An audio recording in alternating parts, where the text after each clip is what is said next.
السلام عليكم ورحمة الله وبركاته. سو دوادا صاحبada ku xiran Said Love Official. Magacaygu waa Cali Macaash, halkan iga daawanaysin waa Said Love Official. Fadlan hadda ku cusub tahay YouTube channelkeenan waxaa si xushmad leh kaaga dalbanaynaa inaad subscribe aan u saarto. Gambalelkan aad furato si muuqaalada halkan soo gelino kuugu soo gaaro. Muuqaalkan like saar, share garee, comment ka soo bixi.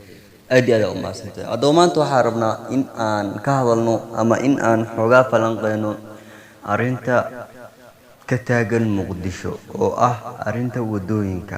Intaan u gudgelin miihi mid loogu bartay arrimaha noocaas ah, balse waa daruuri in arintan hadda taagan loo soo gudbiyo walaalaha kale ee ogeenin.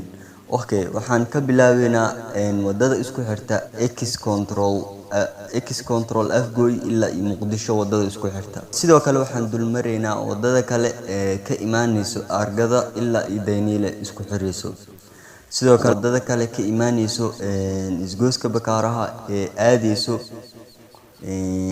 Balaxi.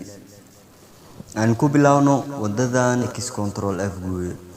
sidaa wada ognahay ku dhawaad waxa ay xiran tahay muddo hal sano ah. Hadeertaan shaqadeeda waa gabagabo, inkastoo bar ay dhiman tahay shaqooyinka laga hayay halkaasi. Sidoo kale markii la bilaabay shaqadan, markii la bilaabay wadada X control dhisitaankeeda ayadoo qabya ah, waxaa mashruuc soo qaatay shirkadda Hormuud, waxayna mashruuc ku soo qaateen in ay dhisaan wadada kale isku xirta Bakaaro ilaa Balaxi. shirkadaha u joogay halkan inay dhisaan wadooyinka ayaga dhaxdooda waxaa ka dhaxdhacay khilaaf, ayaga dhaxdooda ayaa xifaaltamayay, waxaa ku xifaaltamayeen 4 shirkadood, waxaana ku guuleystay 2 shirkadood.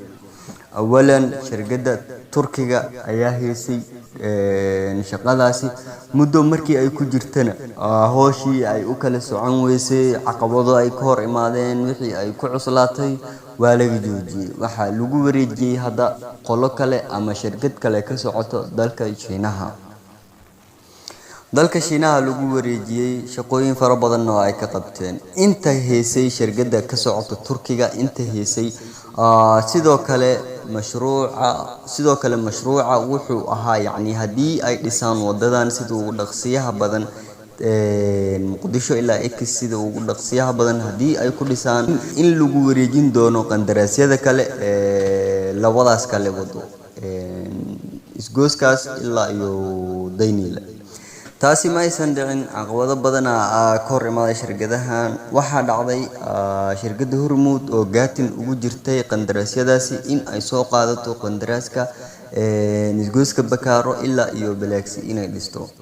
muddo waxaa ku qaadatay 2 bilood, waa ay ka dhaxbaxday, waa ay nadiifisay. sidoo kale intay ku guda jirtay markii la arkay waxqabadkeeda waxaa lagu sii daray wadadan kale.